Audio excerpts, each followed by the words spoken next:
Assalamualaikum warahmatullahi wabarakatuh. Waalaikumsalam warahmatullahi wabarakatuh. Alhamdulillah bini'matihi yatimmus salihun bihadihi yahtadil muhtadun wa 'ala Allah falyatawakkalul mu'minun. Asyhadu an la ilaha illallah al-malikul haqqul mubin wa asyhadu anna Muhammadan abduhu wa rasuluh al-mab'uts rahmatan lil alamin. Subhanaka la ilma lana illa ma 'allamtana innaka antal alimul hakim. Amma ba'du. Alhamdulillah, kita panjatkan puji syukur kehadirat Allah, sekaligus kita mengingatnya, mengagungkannya dan mensyukuri nikmatnya dengan harapan bahwa Allah Subhanahu wa Ta'ala semakin berkenan untuk menambah kenikmatannya, kebaikannya, keberkahannya untuk kita semuanya, baik dalam kehidupan dunia sekarang ini maupun nanti dalam kehidupan akhirat kita semuanya. Amin ya rabbal alamin. Salawat juga salam kita sampaikan kepada baginda junjungan alam Nabi besar Muhammad sallallahu alaihi wasallam.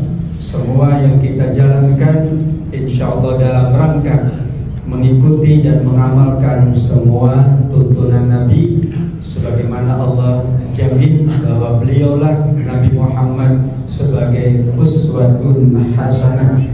Mudah-mudahan dengan kita mengikuti dan mengamalkan semua tuntunan Nabi, maka kita semuanya bersama keluarga kita, sahabat, kerabat, hingga anak keturunan kita digolongkan sebagai umatnya Rasulullah yang mendapatkan syafaat di yaumil akhir. Amin ya rabbal alamin. Siang hari ini kita melanjutkan tadabbur atas penafsirannya para ulama terhadap surat-surat Al-Quran, memasuki surat ke-96 namanya Al-Alaq. Al-Alaq artinya adalah segumpal darah. Al-Alaq artinya adalah sesuatu yang melekat. Alaqatun artinya hubungan. Maka orang memiliki hubungan paling tinggi adalah dengan rahim ibunya yang dahulu Allah sebut sebagai Al-Alaq. Itulah surat Al-Alaq yang pertama kali Allah turunkan kepada Nabi dari ayat pertama sampai dengan ayat yang kelima. Para ulama juga menyebut nama surat 96 dengan surat Iqra, karena awal suratnya Iqra bismi rabbikal ladzi khalaq.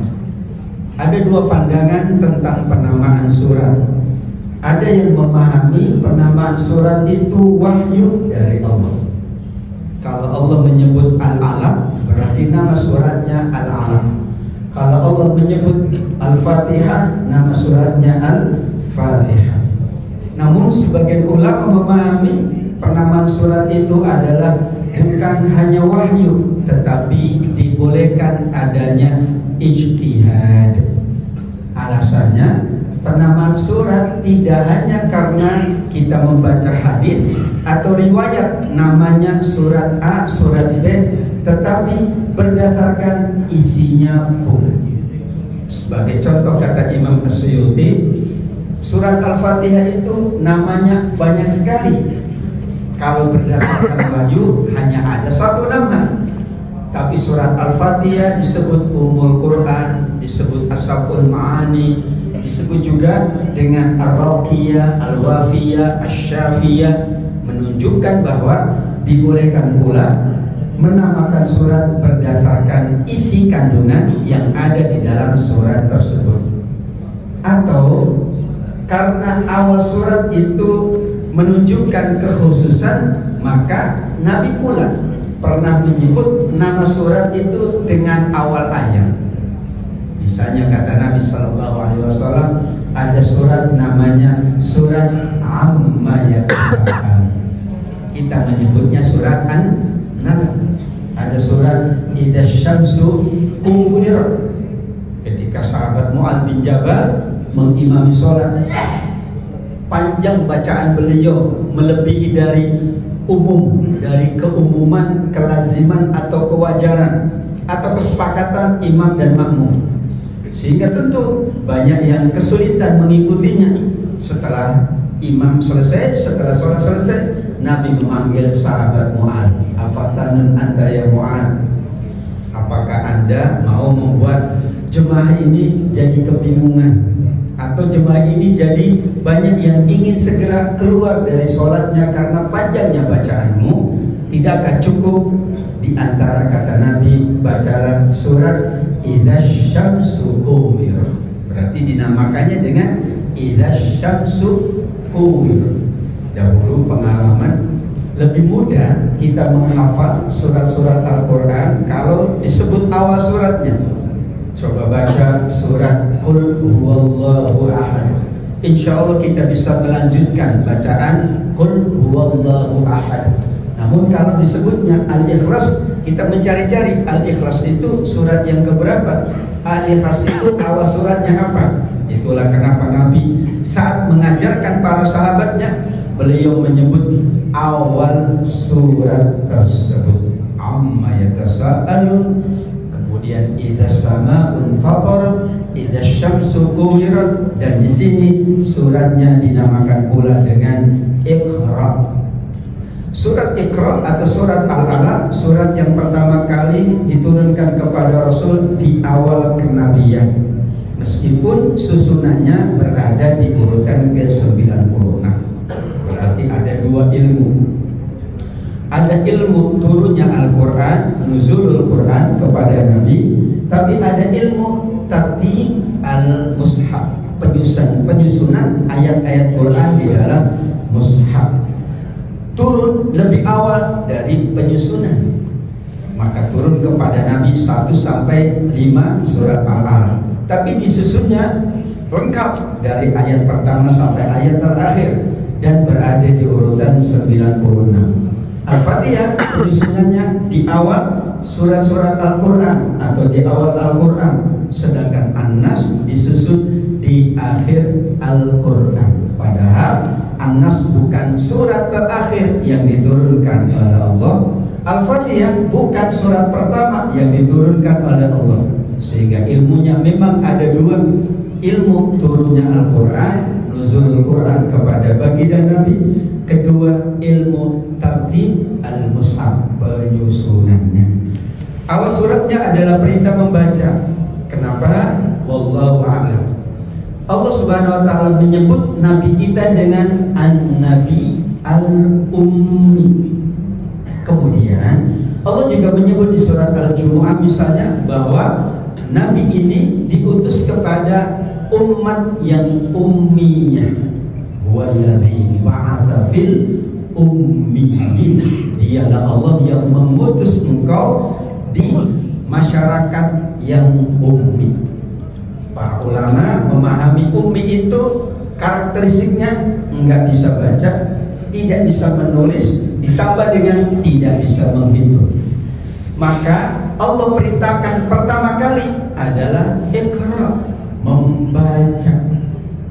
Dengan membaca, seseorang banyak mengetahui tuntunan Allah. Disitulah kenapa awal surat yang diturunkan kepada Nabi, awal ayatnya adalah Iqra bismi rabbikal ladzi khalaq. Bapak Ibu, kalau tanpa Iqra mungkin kita tidak bisa menjalankan sholat dengan sebaik-baiknya.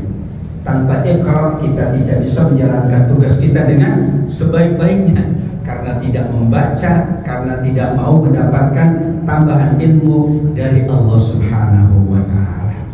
Sejarahnya adalah surat ini turun tatkala Jibril datang memerintah Nabi untuk membaca, dan Nabi menjawab, ma ana biqari, maaf aku tidak bisa membaca. Dan Nabi mengatakan ma ana biqari sampai 3 kali untuk memastikan bahwa benar Nabi tidak bisa membaca. Namun karena perintah Allah, Jibril harus menjalankan tugasnya. Kalau bahasa logika sekarang, ya, seseorang disuruh baca nggak bisa baca, sudah kita katakan berarti cukup nanti besok lagi ya belajar membacanya. Tapi karena perintah Allah, Iqra ya Muhammad, kata Nabi Muhammad, Nabi Qari, malah diperintah lagi Iqra ya Muhammad. Nabi tetap menjawab ma'a Nabi Qari. Yang ketiga Iqra ya Muhammad, tetap saja jawabannya ma'a Nabi Qari. Atau sebagian ulama mengatakan kenapa sampai 3 kali Jibril? Karena itulah Nabi Muhammad SAW akhirnya dituntun oleh Jibril. Kenapa dituntun? Karena Nabi tidak bisa membaca. Maka dalam pelajaran Al-Quran, sesuai dengan tuntunan Nabi, membaca Al-Quran atau belajar membaca Al-Quran dulu tidak pakai buku, tapi pakai telinga. Dulu tidak pakai mata, tapi pakai telinga.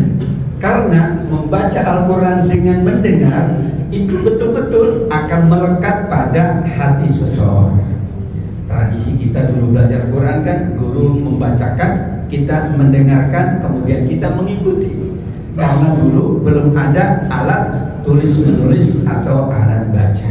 Namun setelah Iqra turun, maka berbeda lagi. Suasana masyarakat sudah berilmu, maka ayat-ayat yang diturunkan tidak lagi Iqra, tapi Iqman, kerjakannya. Awalnya Iqra, bacalah, sudah bisa baca, barulah Iqman wa qul malu, beramal. Landasannya adalah bacaan, landasannya adalah ilmu dari Allah Subhanahu wa ta'ala. Riwayat dari Aisyah bahwa sebelum ada riwayat yang Imam Al-Bukhari tadi, sebenarnya ada riwayat yang lebih awal tentang turunnya Al-Alaq kepada Nabi. Sebelum datangnya Jibril, sebenarnya Nabi sudah mendapatkan wahyu melalui mimpi yang benar. Namun keadaan wahyu melalui mimpi beda dengan keadaan wahyu melalui nyata atau Jibril datang. Kenapa Allah Subhanahu wa ta'ala juga menurunkan wahyu melalui mimpi? Karena Nabi akan lebih mudah menerima sesuatu yang berat kalau melalui mimpi. Kalau langsung itu lebih berat. Apalagi datangnya Jibril kali pertama itu, beliau datang tidak menyerupai manusia, tapi betul-betul wujud aslinya. Bayangkan, pertama kali Nabi juga Nabi pertama kali berkhalwat di Gua Hira. Nabi pertama kali menyendiri di Gua Hira malam-malam, itu pertama kali, tidak pernah melakukan sebelumnya. Pertama kali tinggal di gua sendirian malam-malam, kemudian pertama kali pula didatangi oleh makhluk yang sangat besar, namanya Jibril alaihissalam. Wallahu alam, ceritanya Nabi memang pada masa awal suka menyendiri. Kenapa? Karena melihat masyarakatnya banyak yang melakukan dosa dan maksiat. Disitulah ada tradisi masyarakat Mekah pada saat itu, manakala ada persoalan mereka itu menyendiri. Nama ilmunya dalam ilmu tasawuf namanya berkhalwat. Tetapi para ulama mengatakan sekarang tidak perlu berkhalwat kalau ada masalah. Justru ada masalah kita bermusyawarah. Kenapa? Karena tidak ada yang bisa diajak musyawarah oleh Nabi, belum ada. Saat itu Nabi betul-betul sendirian, belum ada Abu Bakar, belum Umar, belum Utsman, belum, apalagi sahabat-sahabat yang banyak. Maka solusi secara psikis saat itu, ya udah, aku menyendiri saja, aku minta tolong sama Allah Subhanahu wa ta'ala. Seandainya sudah banyak sahabat-sahabat atau keluarga Nabi, Nabi tentu akan mengumpulkan mereka. Ayo sahabat, ini ada persoalan, kita diskusikan bersama. Wahai sahabatku, ini ada persoalan, mari kita musyawarahkan bersama. Saat itu belum ada yang mendampingi Nabi kecuali Khadijah radhiyallahu anha. Itu pun Khadijah tidak bisa memberikan solusi. Dia hanya menyelimuti suaminya karena melihat amat sangat ketakutan. Disitulah Nabi ditenangkan oleh istrinya Khadijah radhiyallahu anha. Demikianlah cerita ringkas dari Aisyah radhiyallahu anha. Ada yang mengatakan yang meriwayatkan Aisyah, tapi tentang Khadijah luar biasa.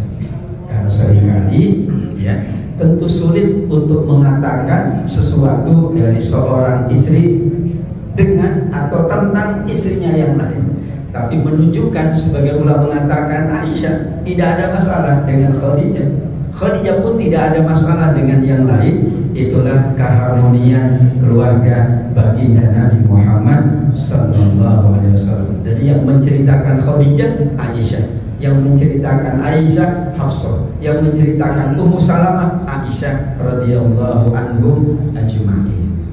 Setelah itulah Nabi pulang dan Nabi minta diselimuti, zammiluni zammiluni. Khadijah menenangkan, bergembiralah engkau, maka demi Allah tidak akan mengecewakanmu selama-lamanya. Engkau itu suka bersilaturahim, benar dalam berbicara, suka nolong orang yang susah, gemar menghormati tamu, dan membantu orang-orang yang tertimpa musibah. Hanya itu yang bisa dikatakan oleh Khadijah untuk menenangkan suaminya. Tenang saja mas, aku lihat kamu suka bantu orang, tidak ada masalah. Engkau suka menghormati tamu, insya Allah baik. Engkau suka menolong orang kesusahan. Jadi Nabi sudah dikenal sebelum dapat wahyu adalah orang yang sangat baik dengan sesamanya. Itulah yang menenangkan Khadijah, sekaligus Khadijah menenangkan Nabi Muhammad sallallahu alaihi wasallam.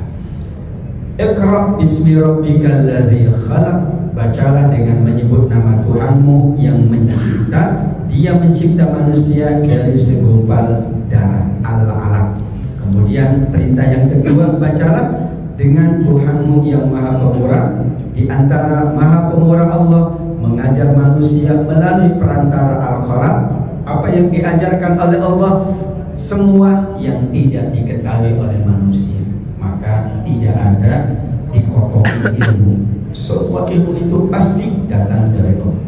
Dulu masa tahun berapa ya, itu kalau belajar bahasa Inggris nggak boleh, termasuk kiai saya melarang belajar bahasa Inggris. Kenapa? Itu bukan ilmunya Allah. Setelah kita paham, tidak semua ilmu pasti datang dari Allah. Subhanaka la ilma lana illa ma 'allamtana. Dan ilmu yang ditanya untuk apa?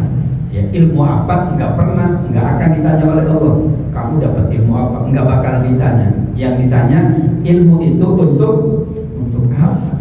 Karena sekarang semua ilmu manakala digunakan untuk kebaikan, jadilah kata Imam Al-Ghazali dalam kitab Al-Ihya, ilman nafi'ah.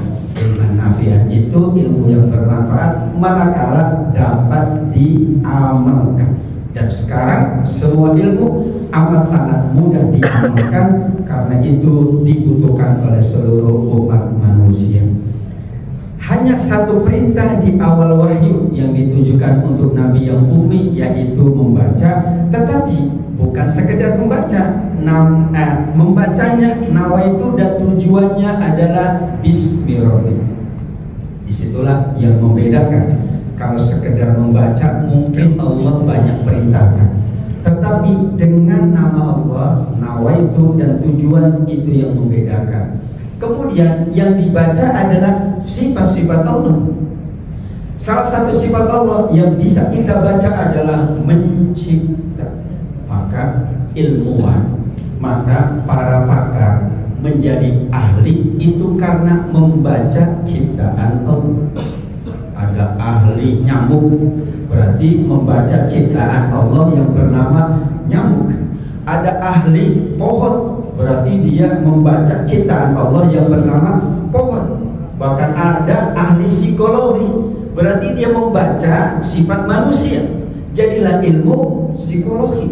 Sekarang semua ilmu, semakin orang membaca ciptaan Allah, maka semakin dia mendapatkan ilmu Allah.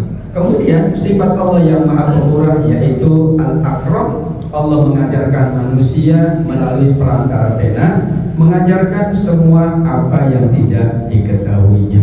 Kata para ulama tafsir, malam ya'lam itu umum. Maka maka tidak ada kata lain melainkan semua ilmu adalah ilmu Allah. Selama itu bermanfaat, selama itu baik, maka tidak ada dikotomi. Tapi ada sebagai ulama yang melarang cuma satu ilmu aja yang nggak boleh, ilmu sihir yang nggak boleh.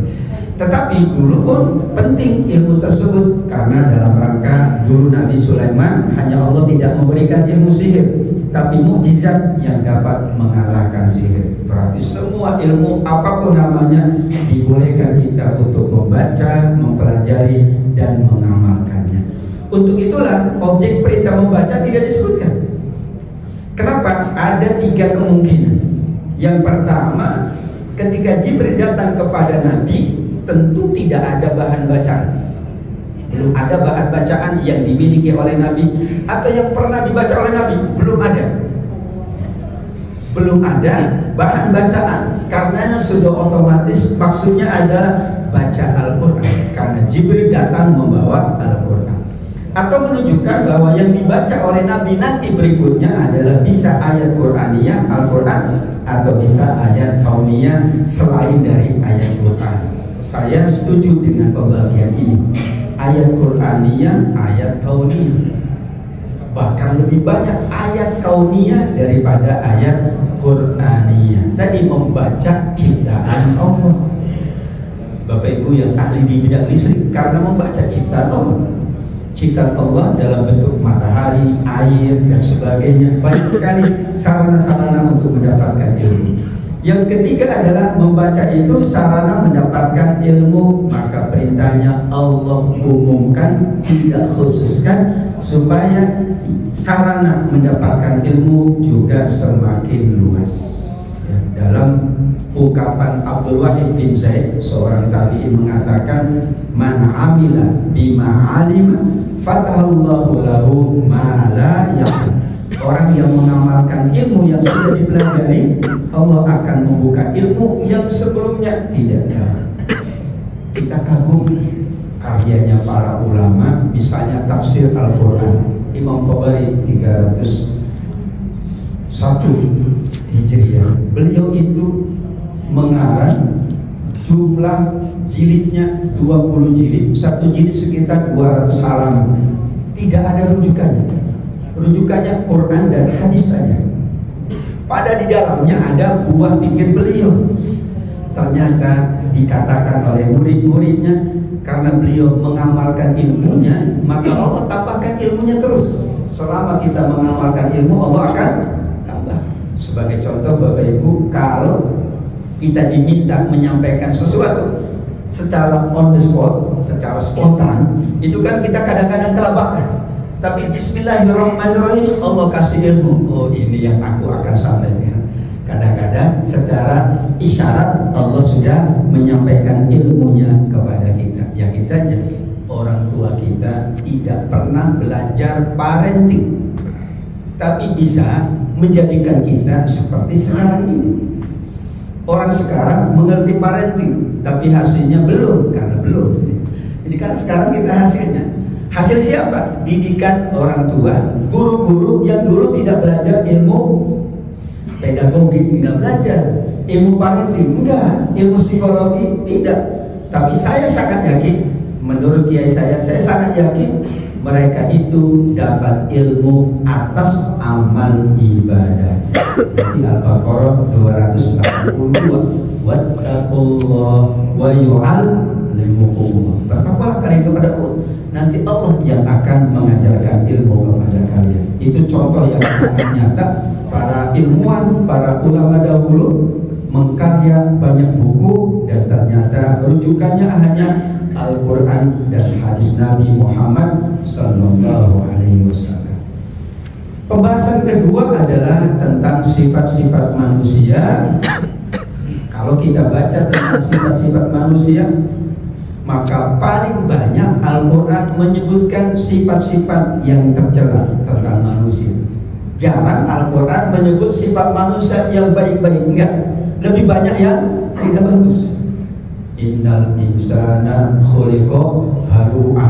Tuh, sudah keluh kesah disebut. Ada lakanud wa innahu ala wa innahu li hubbil khairi lasyadid, suka harta juga, ada lakanun, keras kepala, macam-macam manusia itu. Bahkan ada zolum, jabul, ya, ada bodoh pula.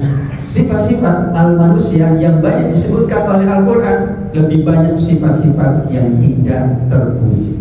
Bukan berarti bahwa manusia itu sifat dasarnya tidak terpuji, tapi kata Imam Ibnu Katsir untuk mengisyaratkan bahwa manusia itu ingin lebih baik lagi. Karena kalau yang diingat sifat-sifatnya baik, manusia tidak mau menjadi lebih baik. Tapi kalau yang Allah sebut adalah sifat-sifat tidak baik, manusia menjadi baik. Wallahu dalam teori pendidikan sekarang memang ada dua pandangan. Ada yang mengatakan tentang murid itu sampaikan kebaikan-kebaikan murid. Ada yang mengatakan justru sampaikan kelemahan-kelemahan murid. Atas dua itu, dua-duanya tergantung argumentasinya. Kenapa sampaikan kebaikan-kebaikan murid? Misalnya, oh kamu itu hebat banget. Karena supaya dia lebih meningkatkan kebaikannya. Namun ketika guru menyampaikan kelemahan-kelemahan murid, juga tujuannya supaya ketika mengetahui kelemahannya, dia ingin menjadi lebih baik. Dua-duanya boleh. Maka disebutlah dengan teori targhib dan tarhib, menyampaikan kebaikan-kebaikan atau menyampaikan kelemahan-kelemahan, tapi tujuannya satu, agar murid semakin meningkat. Itulah catatan Al-Quran. Di sini di antara sifat yang Allah sebutkan adalah melampaui batas, yaitu ayat-ayat ini berbicara tentang sosok yang bernama Abu Jahal, di mana dia menganggap dirinya dapat mengalahkan Allah Subhanahu wa Ta'ala. Maka di sini ceritanya adalah Abu Jahal selalu mengganggu Nabi yang sedang menunaikan sholat. Bahkan ada satu cerita yang luar biasa di sini Abu Jahal, yaitu saat dia mengancam Nabi, kalau Nabi sholat aku akan injak lehernya. Sehingga ayat-ayat 9-14 bicaranya tentang satu orang bernama Abu Jahal. Maka kemudian saat itu ada satu keterkejutan dari seorang Abu Jahal, di mana ya dia ingin mengancam Nabi dan di sini ini dia ingin bahwa Nabi tidak bisa menjalankan ibadah sholat dengan sebaik-baiknya, dan terus-menerus beliau mengganggu. Bahkan kadang-kadang beliau letakkan kotoran dan beliau ingin bahwa Nabi tidak menjalankan itu. Sampai kemudian dalam tafsir Imam Ibnu Katsir, sahabat Ibnu Mas'ud membagi dua manusia berdasarkan ayat-ayat tadi, yaitu hadisnya Imam Abu Hatim, manhumani la yashba'ani. Jadi ada dua orang yang tidak bakalan merasa kenyang. Yang pertama penuntut ilmu yang sungguh-sungguh, yang kedua adalah pemburu dunia yang sungguh-sungguh. Kalau dunia dapat satu gunung emas pengen dua, itu berarti manhumani. Tapi penuntut ilmu tidak pernah berhenti menuntut ilmu, berarti itu namanya manhum. Manhum itu sesuatu yang tidak akan mengenyangkan. Ternyata ada dua pilihan.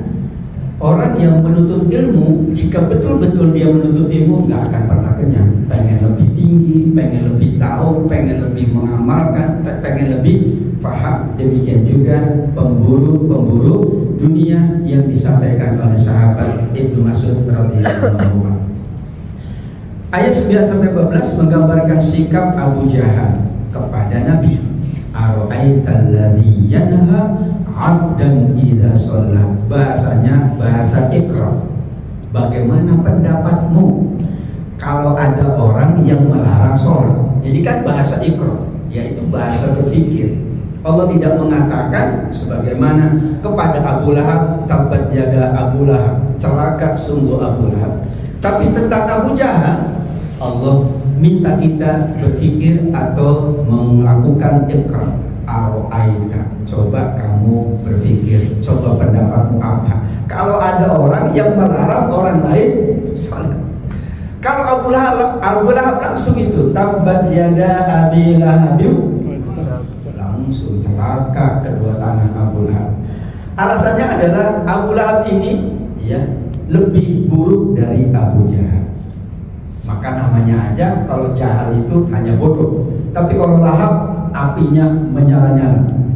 Sehingga secara karakteristik watak memang Abu Jahal dalam tanda kutip itu tidak lebih buruk dari Abu Lahab, atau Abu Lahab lebih buruk dari Abu Jahal. Tapi tetap saja melarang orang sholat itu tipenya tipe Abu Jahal. Dia mengancam kalau Nabi sholat di Baitullah maka aku akan ya mengganggu atau melakukan hal-hal yang tidak terpuji. Maka Allah ingatkan, sekarang pendapatmu, orang yang melarang sholat itu lebih baik atau lebih buruk?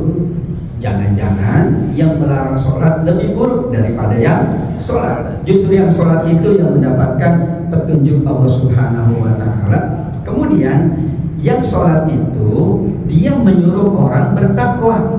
Maka di mana salahnya orang yang menyuruh sholat? Atau bagaimana pendapatmu yang melarang itu berpaling dari petunjuk Allah? Maka kata Allah di ayat 14-nya, alam ya'lam bi annallaha yara.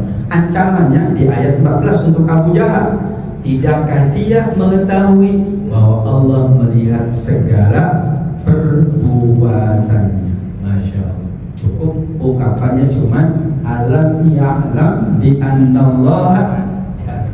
Tidakkah dia tahu, wahai Abu Jahal, bahwa Allah melihat semua perbuatan-perbuatannya?